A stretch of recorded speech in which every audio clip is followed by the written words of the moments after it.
Our next speaker tonight, his name is Nina Joy. Just over a year ago, Nina was about to have no ordinary day. But then Nina, as you'll soon find out, is no ordinary woman. On the 21st of August 2012, Nina was diagnosed with stage 3 breast cancer. This was to prove to be the start of a long, very difficult, but ultimately a very inspiring journey. As you tend to do in these situations, everyone blogs now, and she started blogging about this. And she started sharing with people all of her experiences, a lot of the lessons that she was learning in her life. And it's these lessons and these experiences that she would like to share with you today. Because if there's one lesson that Nina has learned, that it's important to enjoy life, no matter what. So I introduce to you, please, and join me in welcoming Nina Joy.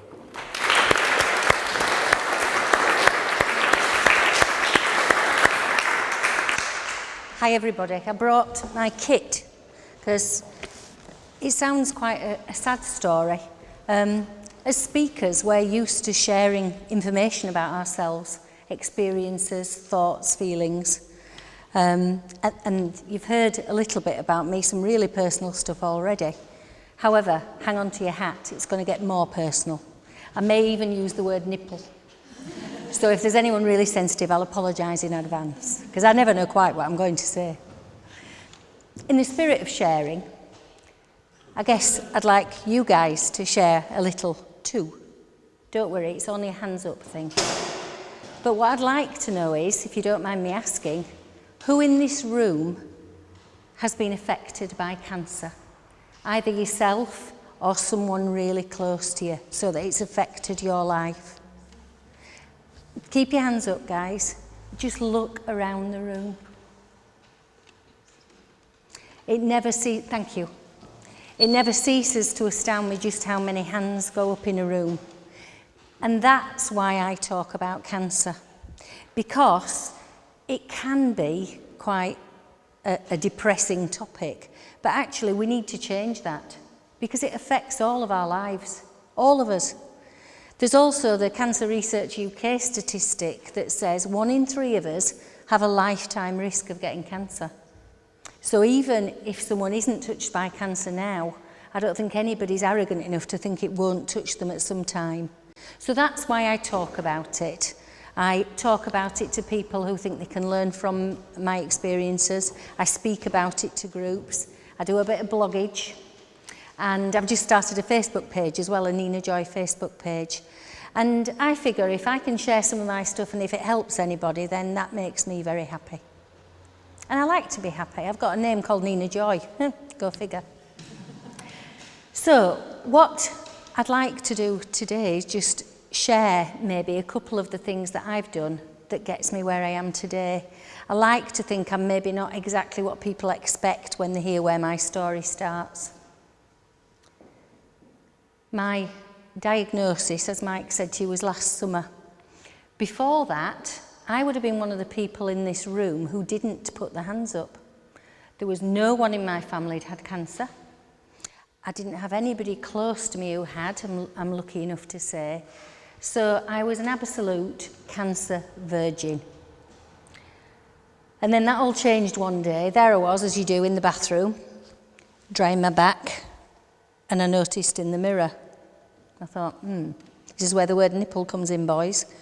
I noticed a change in one of my nipples. And I thought, that really doesn't look right. My exact words in that profound, mature manner that I have is, oh shit. So I knew I needed to go and see the doctor and find out, what the crack was. So I went to see the doctor and I got the referral to the breast clinic. That was to be in 2 weeks' time. 2 weeks' time. And this is one of the things that people with cancer need to cope with. Imagine how long that 2 weeks feels. Some of you will know that feeling. So 2 weeks' time, off I go to hospital for the tests, mammogram, ultrasound, whatever. I call it the cancer conveyor belt. You hop on for an appointment and then you go along and then 2 weeks later you drop off for your next thing. So while I was at the clinic, this doctor who examined me, I hope he's a better doctor than poker player, because his face just changed as he examined me. So I looked at him and I said, it's not good, is it? And he said, no, this is very definitely cancer. So I knew straight away that, and okay. So I did various things. We talked about what they could do to cure me. As anybody knows who's been through that, that's no walk in the park. So there was talk of mastectomy and chemotherapy and radiotherapy and then hormone treatment, all for a cure. So I had various more tests, and as you will have gathered, that was August last year that this happened to me. So I've just celebrated what I call my cancerversary. And 1 year on, this is the shape I'm in. So, interesting, huh? I didn't know that at the time, though. So I went back in September for the treatment plan. So, okay, how are we going to cure me then? And as soon as I got in the room, I could tell it wasn't going to go as I expected. You could literally feel this icy atmosphere and this big cloud over the room. So the results of all these tests were that the cancer had spread. And they did a long list of all the places it had spread to, and this list sounded very long. Every time something else got added on. And words like aggressive and advanced and incurable. I was told that I'd got stage 4 cancer. But at the time, as this cancer virgin, it didn't really mean that much to me, thank goodness. Although since then I found out that there is no stage 5, and then you realise it is pretty serious. I remember that appointment was at LGI in the centre of Leeds, and it was a Thursday tea time. I remember it very, very clearly, as you do these moments in your life. And I came out and everything's carrying on, isn't it? Because life does. So it's a busy rush hour and everybody's chatting and cars going. And I just felt as though my whole world had ended. I'd walked into that hospital, somebody looking for a cure, and I'd walked out a different person. I've thought I'd like to try and help you feel how that is. And this is the best way I can do it. So I came out of there feeling this different person, and I felt as though I'd been labelled. So I'd got a label that said dying. I'd got a label that said incurable. I had one that said ill, and even that was quite a surprise because I didn't feel ill. I maybe didn't feel on top form looking back, but I certainly didn't feel that ill. I was now a patient, not a person, a patient. People talk to patients differently because they need to be told what to do by experts. And I was left with no hope because the outcome was outlined as a done deal. And that's how I walked out of that hospital. I personally am not surprised people die of cancer, because when you're wearing all this, what do you think is going to happen next? It's dreadful. What I'd like to share with you now is not all about cancer. I will tell you what I did next, but actually, although my situation is pretty big, really, we all go through things in life, don't we? And they feel big anyway. You know, if you're made redundant or you have a breakup of a relationship, they're huge things to you at that time in your life. And maybe some of the things I did that got me from here to where I am today might be of use to you. So, the first one, are you excited to know what I've got in here? I am. I love this bag. My first one is, some of you will recognise this, the males especially, the females don't ever get it. It's a remote control. And the first thing you need to do when you've got this big news and it fills your head and it fills every waking moment, you've got to hit the pause button. If you don't, If something happens and you just react to it, then how do you think you'd react to this? It's game over. So you need to pause. I don't know about you, but I'm not very good at pausing. I haven't lived my life pausing. I've lived my life doing and thinking. So I had to really learn to pause. I suspect there are some people in this room that may, in fact, I know some of the people in this room who might do well to learn to pause. So I'm going to share with you some of the things I did. Now, because I was facing this stuff, I had to do everything on this list. But you might, hopefully, not be facing some of these things, and you might only need one or two. But I'd encourage you to try them, because your health and your body and your mind will thank you for it. So, pause. One of the things that I had to learn to do is meditate. Meditate, I ask you. If you'd have said to me 12 months ago, meditate, I'd have been like, hippie shit, I'm sorry. So anyway, you've got to be open, you know, when this is going on, you've got to be open to new things. So I had to learn to meditate. Now, for those of you that don't know how to, there are some ways you can do it which are very, very easy.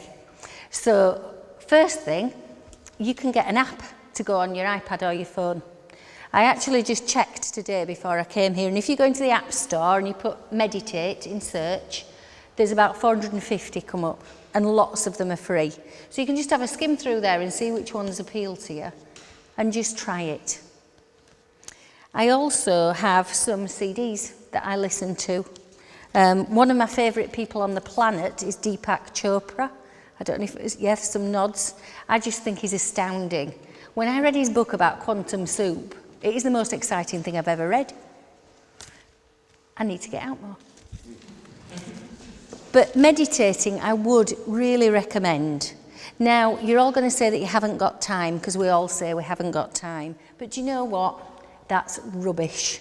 We all have time to do what we want to do. We may be talking about 15 or 20 minutes a day. Don't tell me you can't find that. Because if you say you can't, you can't. But just ask yourself, how can I find that time? And you will. So that's a great way of meditating. I've got another one, which my particular favourite, something that's really helped me, which again is really quite funny as a woman who doesn't do anything without wearing stilettos. No, seriously. Walking. You need to get outside. A great way to pause is be out in the fresh air, nature. I don't like too much fresh air in nature, to be honest. So Roundy Park, I like a path. I don't want to do any of that rambling business, because you can't do that in high heels.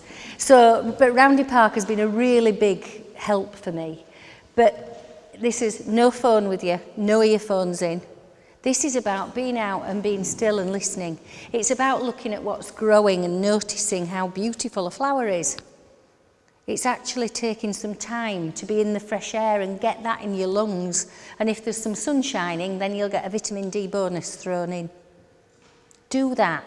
Instead of sitting at your desk for your lunch, get outside for 20 minutes. The whole company will not stop running if you do that. Honestly. Another one, I brought Winnie the Pooh to show you.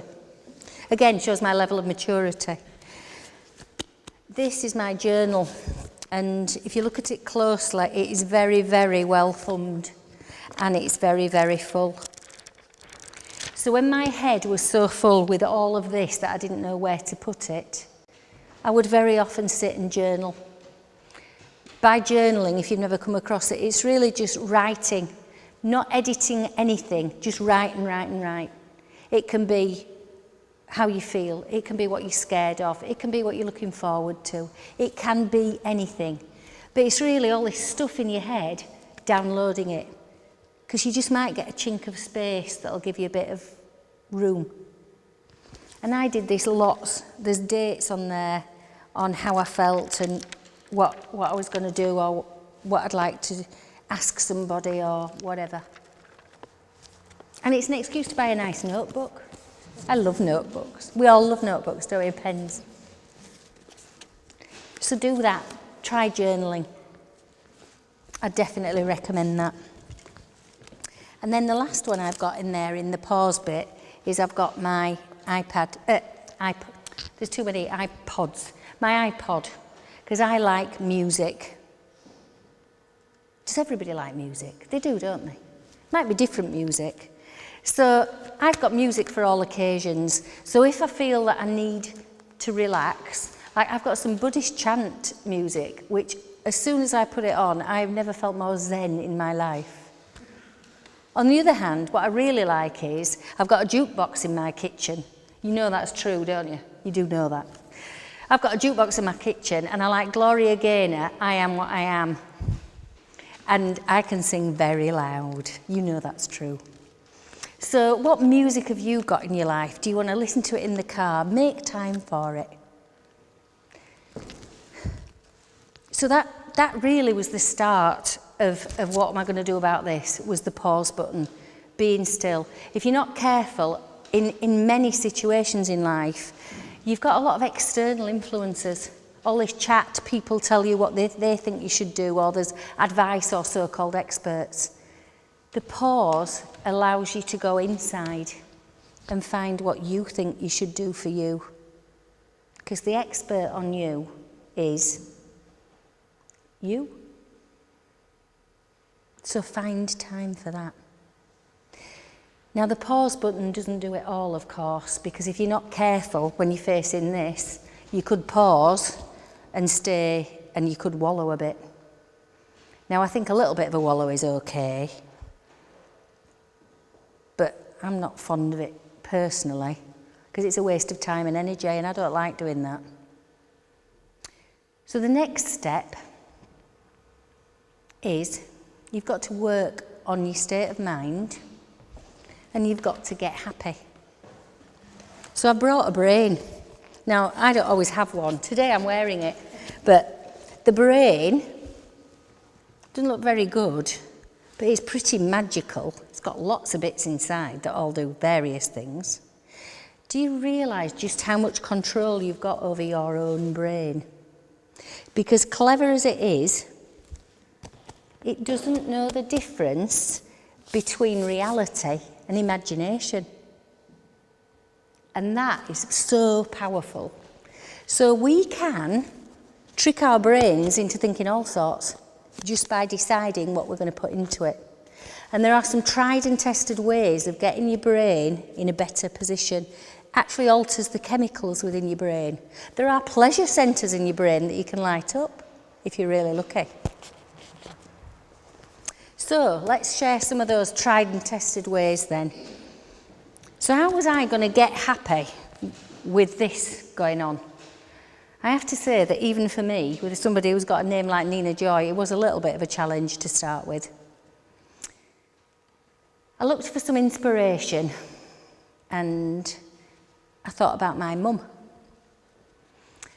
My mum had passed away a few months before all this happened and I was still missing her terribly. Well, you always do, don't you, your mum? But it was still quite new and quite raw.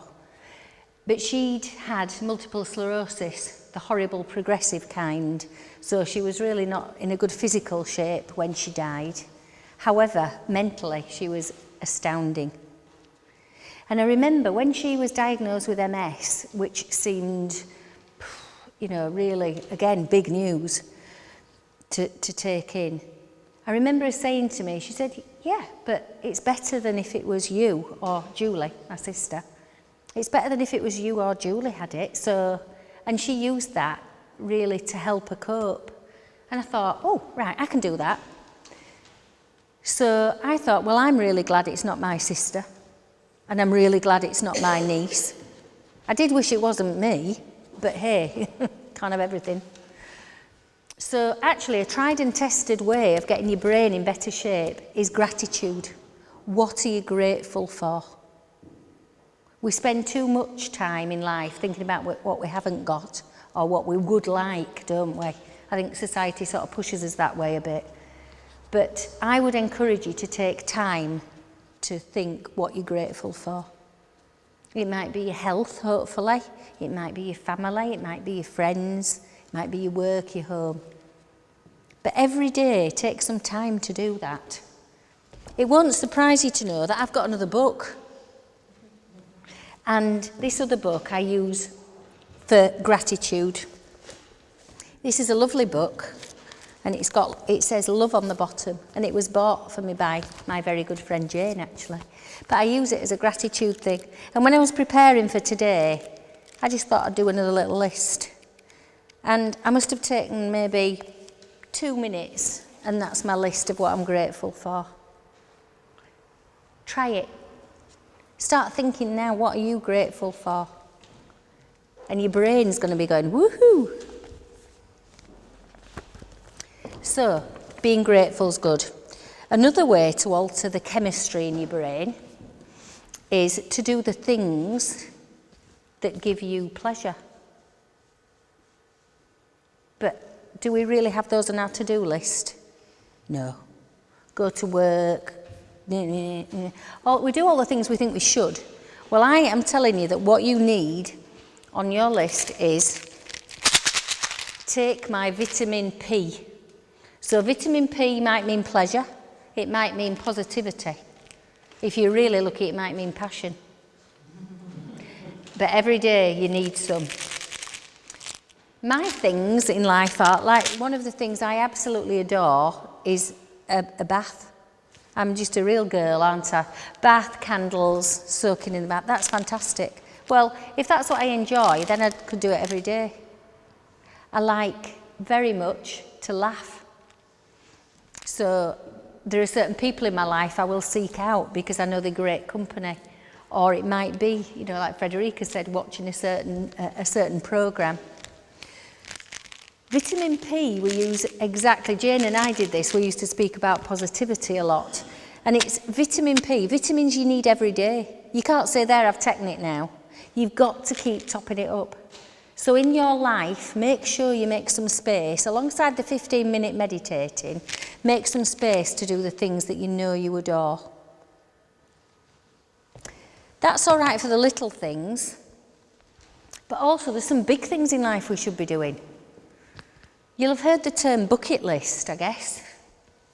And somehow bucket list has got linked with people who are dying. Now, how ridiculous is that, for God's sake? A bucket list is for people who are living. So, we should all have a bucket list. Has anybody got one? That's a girl. Excellent. Right, well, there should be more hands up. Come on, chaps. You know, we're living. Bucket list. Where do you want to go? What do you want to experience? What do you want to have seen? What ridiculous things would you like to achieve? And they might be big, but you'll only get there if you start. So if there's something that's really big and you want to go and climb some mountain in Australia, start to research it. If you want to learn the piano, well, where are you going to go for lessons? Just whatever, get started. How many people wait till it's too late? Don't. Life is for living. So, if you think about where that takes me then, here, I've had the pause button and gone, I've got my state of mind better, because only then, when you're in a better frame of mind, can you move forward. So, this is me. Remember, this is 1 year on for, oh my God, she's dying. So, am I ill? Well, apparently. But I don't feel it. I don't act it. So, we're not having that. Dying. An interesting one, this one, don't you think? Do you know what? I hate to break it to you. We're all dying. It starts the day you're born. So, okay, I'm no worse off than anybody else, am I? So, all right then. Patient. Now, the thought of patient in a sentence with me, you know, Nina is patient. I don't think so. I will not be spoken to as a patient because the person in charge of my health is me. My doctor now says to me, I think I'd like a chest x-ray. Is that okay by you, Nina? And I go, it might be. We'll have a think. Incurable. I thought this one was interesting too. When I was given that verdict from the doctor, she'd never met me before. She's an expert on cancer. She's a very clever lady. But she'd never met me before. I thought this was bad for someone to label me incurable. I did think it was okay for her to tell me that she can't cure me, because she can speak for herself, but she sure as hell is not going to be speaking for me. I didn't know whether I could be cured, but I knew I was going to go and look somewhere else. No hope. That's what I felt I was left with.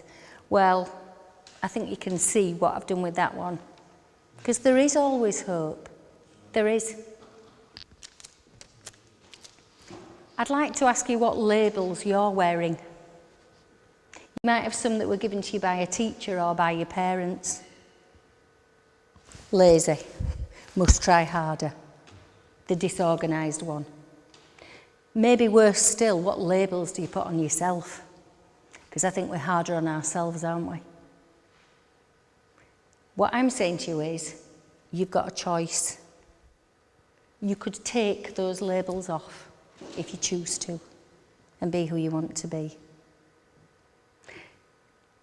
I'd just like to ask, really, today, it made me very happy, and you have to make me happy because it's my medicine, and I'm poorly apparently, so you've got to. I'd like you to work on taking your vitamin P. I'd like you to have a go at pressing that pause button and seeing what good it does you. And I'd definitely like you to have a bucket list that you're working on. And then I'd just like you to, final word, got to be, enjoy. Thank you.